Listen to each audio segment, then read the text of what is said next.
Welcome दोस्तों to my YouTube channel. मैं आपकी दोस्त सीमा सोना। आज आप सबके लिए पालमपुर गांव जो वीडियो था उसका पार्ट 2 लेकर आई हूँ। हमारे क्लास 9th का पालमपुर वाले चैप्टर का पार्ट 2। ओके, तो ये हमारा इकोनॉमिक्स का चैप्टर है। तो देखिए, सबसे पहले जो हम जमीन को नापते हैं तो उसको हम किस में नापते हैं? हम हेक्टेयर में। बहुत सारे गाँव में जमीन को हम किस में नापते हैं? बीघा में नापते हैं, और बहुत सारे अलग अलग नाम से इनको नापा जाता है। ठीक है, तो 1 हेक्टेयर इज इक्वल्स टू कितना होता है? 10,000 मीटर स्क्वायर। जो हमारे 10,000 मीटर स्क्वायर है, 10,000 मीटर स्क्वायर का मतलब हो गया, जैसे कि मान लीजिए ये जमीन है ना, इस पूरे के जो क्षेत्र है इसको हम कहते हैं क्षेत्रफल। ठीक है, इसी के लिए हम यूज करते हैं मीटर स्क्वायर। तो 1 हेक्टेयर में कितना जमीन होता है? 10,000 मीटर स्क्वायर जमीन होता है। हमारे लिए जानना क्यों जरूरी है? क्योंकि कि जमीन कितना मीटर स्क्वायर है, कितना नहीं है, क्योंकि हम ही आगे चल के क्या बनने वाले हैं? कलेक्टर बनने वाले हैं। और कलेक्टर लोगों के पास ही रिकॉर्ड वगैरह होता है कि किसकी कितनी जमीन है। तहसीलदार के पास ये रिकॉर्ड्स होते हैं। ठीक है, तो चलिए आगे बढ़ते हैं। अब हमारे लिए जानना दूसरा टॉपिक क्या है कि कृषि ऋतु को जो मुख्यतः हमने कितने भागों में बांटा है? 3 भागों में बांटा है। अब देखिए, ये जो कृषि वाला टॉपिक है ये आपके ज्योग्राफी का भी टॉपिक है, साथ ही साथ आपके इकोनॉमिक्स का भी टॉपिक है। आपको एग्रीकल्चर यानी कि कृषि के बारे में जानना क्यों जरूरी है?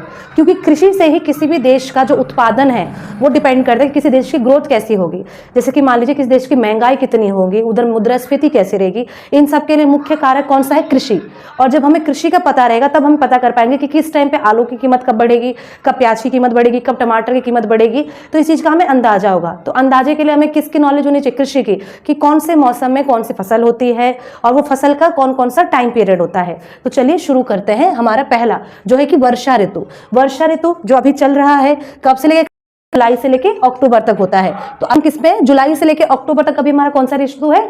वर्षा ऋतु। ठीक है, तो वर्षा ऋतु में जो भी फसल होती है उसको हम क्या कहते हैं? खरीफ फसल कहते हैं। ठीक है, खरीफ फसल में कौन कौन से आते हैं हमारे फसल? ज्वार, बाजरा, चावल, कपास, गन्ना, तंबाकू। ये सारे कौन सी फसलें हमारी? वर्षा ऋतु की। अब देखो, इससे आपको पता चले, जैसे चावल है, आपको पता है कि चावल की खेती में क्या बहुत ज्यादा पानी की जरूरत पड़ती है, इसलिए चावल की खेती हम कौन से ऋतु से शुरू करते हैं? वर्षा ऋतु। और कब स्टार्ट होती है इसको बोना? जुलाई में स्टार्ट होता है इसको बोना। जुलाई से लेकर अक्टूबर में इसको काटना शुरू हो जाता है। ठीक है, चलिए अब उसके बाद कौन सा ऋतु आता है हमारा? शरद ऋतु। शरद ऋतु यानी कि शीत ऋतु भी जिसे हम कहते हैं। शीत ऋतु स्टार्ट कब होती है? अक्टूबर में स्टार्ट हो जाती है, जैसे अक्टूबर से लेके हमारे मार्च तक। ठीक है, तो ये कौन सी ऋतु होती है हमारी? शीत ऋतु होती है, इसको हम शरद ऋतु भी कहते हैं। इसमें हम क्या क्या बोते हैं? गेहूं, सरसों, दालें और आलू। अब जैसे कि ये गेहूं हो गया, ये गेहूं किस तरीके की जगह में ज्यादा बोया जाता है? नॉर्थ इंडिया में, जैसे कि यूपी हो गया, पंजाब हो गया, हरियाणा हो गया, इस तरह की जगह में गेहूं बोया जाता है। जबकि जो चावल था हमारा खरीफ फसल का, ये ज्यादातर साउथ इंडिया में, दक्षिण भारत में, मध्य भारत में इसे बोया जाता है। ठीक है, पश्चिम बंगाल में, झारखंड में, छत्तीसगढ़ में इनके बहुत सारे तरह के चावल है। चावल में भी बहुत सारी वेराइटीज है। ठीक है, अब हम पढ़ते हैं तीसरा वाला जो है हमारा ग्रीष्म ऋतु।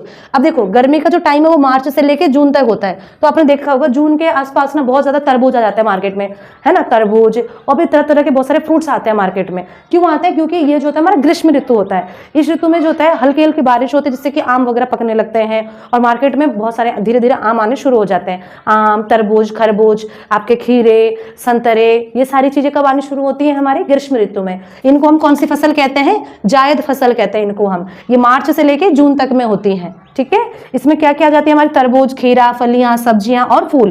तो आपने देखा होगा ज्यादातर मार्च से लेकर जून के बीच में बहुत ज्यादा मार्केट में क्या होती है? आपके मटर होते हैं और भी बहुत तरह की सब्जियां होती हैं। ठीक है, तो आई होप कि आपको ये फसल वाली बातें समझ में आई होंगी। तो इससे देखिए हमें क्या पता चल रहा है कि अब महंगाई कब बढ़ेगी। देखिए, जब आपका ये जो ग्रीष्म ऋतु वाला सीजन है, मार्च से लेके जून, इस बीच में तो कोई भी फलों का रेट बढ़ेगा नहीं। ऊपर से मार्केट में क्या होंगे? बहुत ज्यादा फल ही फल आएंगे। ठीक है, ठीक वैसे ही ये जो शरद ऋतु है, इस ऋतु में क्या होगा? गेहूं का रेट भी क्या रहेगा? कम रहेगा। क्यों? क्योंकि इस टाइम पे मार्केट में क्या हो रहा है? गेहूं का सप्लाई हो रहा है, दालों का सप्लाई हो रहा है। ऐसे ही करके जो प्याज, टमाटर वगैरह होता है, उन सबका इन्हीं में सीजन में बटा होता है, और उसी हिसाब से उन सबके रेट जब मार्केट में सप्लाई होते हैं तो कम होता है, और जैसे जैसे मार्केट में उनका सप्लाई कम हो जाता है उनके रेट बढ़ जाते हैं। तो आई होप आपको इतना ये समझ में आया होगा। अब चलते हैं आगे की ओर। हरित क्रांति को हम इंग्लिश में ग्रीन रिवॉल्यूशन कहते हैं। आखिरकार हमें ऐसी क्या जरूरत थी कि हमें ग्रीन रिवॉल्यूशन अपने देश में लाना पड़ा? तो देखिए 1960 के दशक में, देखिए हम लोग आजाद कब हो गए थे? 1947 में। उसके बाद क्या हुआ? हमने अपने संविधान बनाने पे ध्यान दिया, है ना।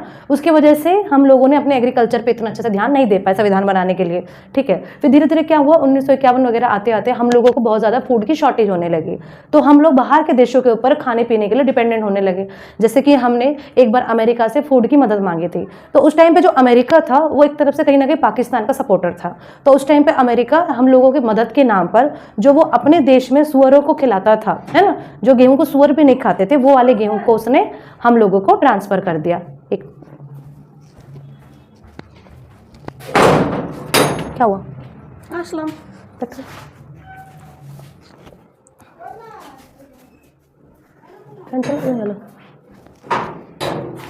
हमारे घर जाती मैं भी नहीं जाऊंगी, मेरे बच्चे आ रहे हैं अभी। इधर बैठ, इस वाले पे बैठ, इस पे आएगा, एखाने बसो।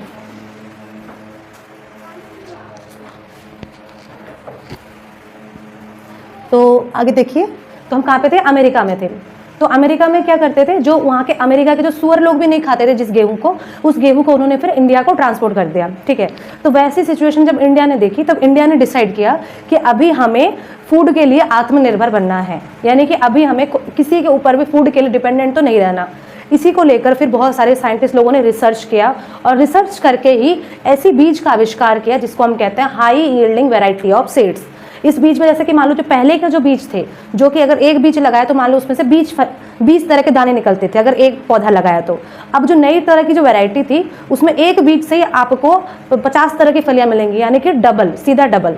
यानी कि मान लो एक आलू का बीज है, आप अगर पहले वाले जो परंपरागत आलू का बीज बोओगे तो उसमें से मान लो आपको 20 आलू मिले, ठीक है। लेकिन अब जब नई क्वालिटी के जो बीज HYV बीज जब लेकर आए तो उसमें एक बीज से ही 20 की जगह पर अब सीधे 40 आलू होने लगे, यानी कि अब हमारी पैदावार क्या हो गई? सीधे डबल हो गई, ठीक है। तो ये सारी चीजें हमने क्या करी? हरित क्रांति में की। तो हमारे देश में हमने हरित क्रांति कब से शुरू करी?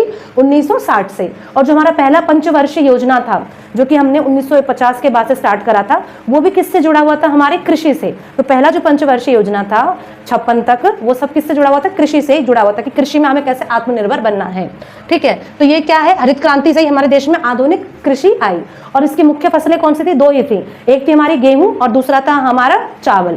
इसलिए आपने देखा जो भी गेहूं वाले राज्य हैं, जैसे गेहूं का उत्पादन कहाँ होता है ज्यादातर? आपका यूपी का जो पश्चिमी क्षेत्र हो गया, ठीक है, आपका हरियाणा हो गया, और तीसरा आपका पंजाब हो गया। इन्हीं तीनों क्षेत्रों में हरित क्रांति फैल पाई, क्योंकि हमने इन जो बीज और जो बीज में जो चावल और गेहूं था, हमने सिर्फ उसी पे फोकस किया था। इसीलिए यही तीनों राज्य क्या हुआ? थोड़े से प्रॉस्पर हो पाए, मतलब थोड़ा आगे बढ़ पाए। बाकी सब जगह पर ये इतने अच्छे से जो हरित क्रांति वाला जो इनिशिएटिव था, वो गवर्नमेंट इतने अच्छे तरीके से फॉलो नहीं कर पाई। अब देखते हैं हरित क्रांति में हम लोग क्या क्या चीजों को लेकर आए थे। तो सबसे पहला तो था हरित क्रांति में हमारी अधिक उपज देने वाली बीज, यानी कि अगर पहले मान लीजिए एक गेहूं का एक पौधा है, इसमें से अगर मान लो पहले 20 फली निकलती थी, तो HYV वाले बीज में से कितने निकलने लगे? 40 फली निकलने लगी, यानी कि उत्पादन अब सीधा दुगना होने लगा HYV बीजों के वजह से। दूसरा है हमारा उर्वरक यानी कि फर्टिलाइजर्स। जो HYV वाले जो बीज होते थे उनके लिए हमें ज्यादा से ज्यादा फर्टिलाइजर्स देने पड़ते थे, उर्वरक देने पड़ते थे, ज्यादा खाद देना पड़ता था, ठीक है, जो कि हमें मार्केट से खरीदना पड़ता था। तीसरा क्या था? कीटनाशक, पेस्टिसाइड्स। जो HYV वाले जो बीज जो थे उनमें ज्यादा से ज्यादा क्या होते थे? बहुत ज्यादा कीड़े मकोड़े हो जाते थे, तो उन कीड़े मकोड़े से बचाने के लिए हमें ज्यादा से ज्यादा कीटनाशक का प्रयोग करना पड़ता था। उसके साथ साथ आधुनिक सिंचाई। जो HYV वाले बीज थे उनको ज्यादा पानी की जरूरत होती थी, इसलिए हमने फिर क्या किया? बिजली से जो ट्यूबवेल से जो चलते हैं उन सबके भी हमने खेतों में ट्यूबवेल्स वगैरह लगाने स्टार्ट कर दे, क्योंकि उनको ज्यादा पानी की जरूरत होती थी, ठीक है। उसके बाद आ जाता है ट्रैक्टर और मशीन। इनको हम जैसे परंपरागत खेती में क्या होता है, लोग गांव में क्या करते हैं? बैलों से, हलों से खेत जोतते हैं, लेकिन जो HYV वाले बीज के लिए हमको वैसा नहीं चाहिए। हमको क्या चाहिए? ट्रैक्टर और मशीनों का इस्तेमाल करना पड़ता है खेती के लिए। इसलिए आपने देखा हो जाता है जो पंजाब के किसान होते हैं, हरियाणा के किसान होते हैं, उन सबके पास क्या होता है? बड़े बड़े ट्रैक्टर होते हैं, उनके गाड़ी, उनके खेतों में ट्यूबवेल्स होते हैं, ये सारी फैसिलिटीज उनके वहाँ पे होती है। तो आई होप आपको ये समझ में आ गया होगा कि हरित क्रांति क्या है। और हरित क्रांति से अगला टॉपिक जो है अंतर, किसके बीच में अंतर? पारंपरिक कृषि और आधुनिक कृषि के बीच में अंतर। पारंपरिक कृषि यानी कि हरित क्रांति से पहले की जो कृषि की जो विधि थी उसको हम क्या कहते हैं? पारंपरिक कृषि, ठीक है। और जो हरित क्रांति वाली जो कृषि है उसको हम क्या कहते हैं? आधुनिक कृषि।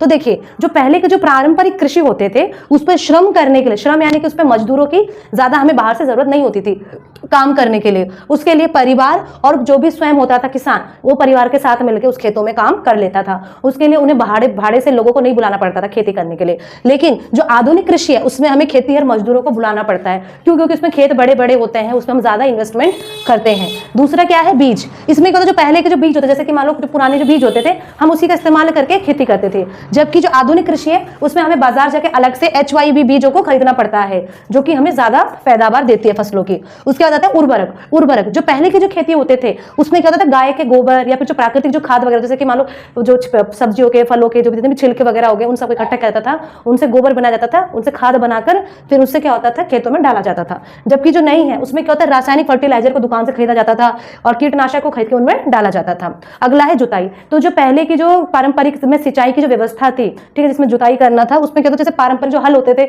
दो तरह के दो हल हो गए ना, दो बैलों को लगा लेते थे और उसी से क्या करते थे खेतों की जुताई करते थे। जबकि जो नई वाली है उसमें ट्रैक्टर और थ्रेशर का इस्तेमाल किया जाता है खेतों को जोतने के लिए। ठीक है, अब सिंचाई, पहले लोग कुएं से पानी निकालते थे या फिर तालाबों में से पानी लाके या नदियों से पानी लाकर खेतों की सिंचाई करते थे। लेकिन अब लोगों ने बिजली से चलने वाले क्या लगा लिए, नलकूप लगा लिए, हैंडपंप्स लगा लिए, ट्यूबवेल्स लगा लिए और उनकी मदद से अब वो आधुनिक कृषि में खेती करते हैं। उसके बाद है पूंजी। तो देखिए आपको देखिए इसमें ज्यादातर सारे काम क्या हो रहे हैं, घर के लोग ही कर रहे हैं, खाद भी प्रकृति से ही मिल रहा है, हल भी घर के ही हल है ना, पानी के लिए हमें बिजली का इस्तेमाल नहीं करना पड़ रहा। तो पूंजी, पूंजी माने पैसा, इसमें इन्वेस्टमेंट हमें क्या करना पड़ेगा, कम करना पड़ेगा। दूसरा, इसमें क्या करना पड़ेगा, हमें ज्यादा इन्वेस्टमेंट करना पड़ेगा। क्यों? क्योंकि इसमें हम ज्यादा सारी चीजें बाहर से ले रहे हैं, बीज बाहर से खरीद रहे हैं, मजदूरों को बाहर से बुला रहे हैं, रासायनिक उर्वरक और कीटनाशक खरीद रहे हैं, ट्रैक्टर थ्रेशर ये सब खरीदना पड़ रहा है, बिजली का बिल देना पड़ रहा है। तो ऐसे आपको समझ में आ गया होगा कि दोनों में से कौन सा महंगा है। नो डाउट कि इससे हमें ज्यादा पैदावार होता है लेकिन इसमें खर्चा भी ज्यादा आता है। इसीलिए ये वाले जो फसल है आधुनिक कृषि को वही किसान अफोर्ड कर पाए जो कि पैसे वाले थे, और इससे किसानों के बीच में दो कैटेगरी और ज्यादा बनने लग गई, असमानताएं बनने लग गई। यानी कि जो पैसे वाले किसान थे वो आधुनिक कृषि करने लगे और वो बहुत ज्यादा अमीर होने लगे, यानी कि और जो गरीब किसान थे पारंपरिक किसान कृषि में ही रह गए क्योंकि उनके पास इतने पैसे नहीं थे कि वो ट्रैक्टर मशीन ये सारी चीजें खरीदे, तो वो उसी लेवल पे और गरीब हो गए। तो इससे क्या हो गया, एक तरफ से जो किसानों के बीच में संतुलन था वो भी बिगड़ा और वो भी बहुत ज्यादा दोनों के बीच में खाइयां बनी। ठीक है, अब एक तरफ और आगे बढ़ते हैं। आजकल आप सुन रहे होंगे ऑर्गेनिक फार्मिंग, है ना, ऑर्गेनिक फार्मिंग आजकल हर कोई बोलता है ऑर्गेनिक फूड खाओ, ऑर्गेनिक खाना खाओ।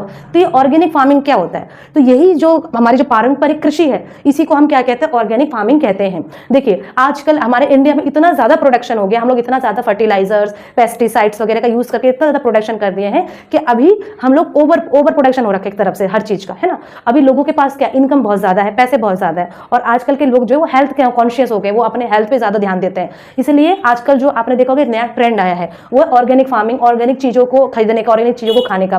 देखा होगा आपने से जो मार्केट में अभी जो टमाटर मिल रहा है 40 रुपए किलो है, वहीं अगर वो टमाटर अगर ऑर्गेनिक है तो वो टमाटर आपको 100 रुपए या 1000 रुपए से कम में किलो में नहीं मिलेगा। क्यों? क्योंकि उसको इस तरीके से उगाया गया है। ठीक है, तो अभी आने वाले टाइम पे जो मार्केट है उसमें ऑर्गेनिक फार्मिंग की बहुत बड़ी एक तरफ से डिमांड होने वाली है, और धीरे धीरे हम जहां हम ग्रीन रिवॉल्यूशन के टाइम पे फर्टिलाइजर्स की तरफ चले गए थे अब वापस हम ऑर्गेनिक फार्मिंग की तरफ आने वाले हैं। ठीक है, इसके पीछे कारण क्या है, क्योंकि ज्यादा फर्टिलाइजर्स वगैरह का इस्तेमाल करने से क्या हो रहा है, खाने में से हमको हेल्दी जो बेनिफिट्स मिलने चाहिए उससे ज्यादा हमें उससे नुकसान मिल रहा है। देखिए जो फर्टिलाइजर्स खानों जैसे सब्जियों में फ्रूट्स में डाला जाता है, जैसे कि बीच में आम के सीजन में आम के ऊपर एक केमिकल डाला जाता है जिससे कि वो जल्दी पक जाए, है ना, और वो वाला केमिकल अगर हम इंसान ज्यादा खाते हैं तो उससे हमें कैंसर भी हो सकता है और हो सकता है कि उससे किसी की मृत्यु भी हो जाए। ठीक है, तो इन सब चीजों को देखते हुए अब जो लोग हेल्थ कॉन्शियस थे वो ऑर्गेनिक फार्मिंग की तरफ शिफ्ट हो रहे हैं। ठीक है, तो आई होप कि आपको इतना ये सब चीजें समझ में आया होगा। थैंक यू, प्लीज मेरे साथ बने रहिएगा। आपको जो भी डाउट हो कमेंट में लिख दीजिएगा, अगली बार से मैं उसके ऊपर वीडियो बना दूंगी। Thank you.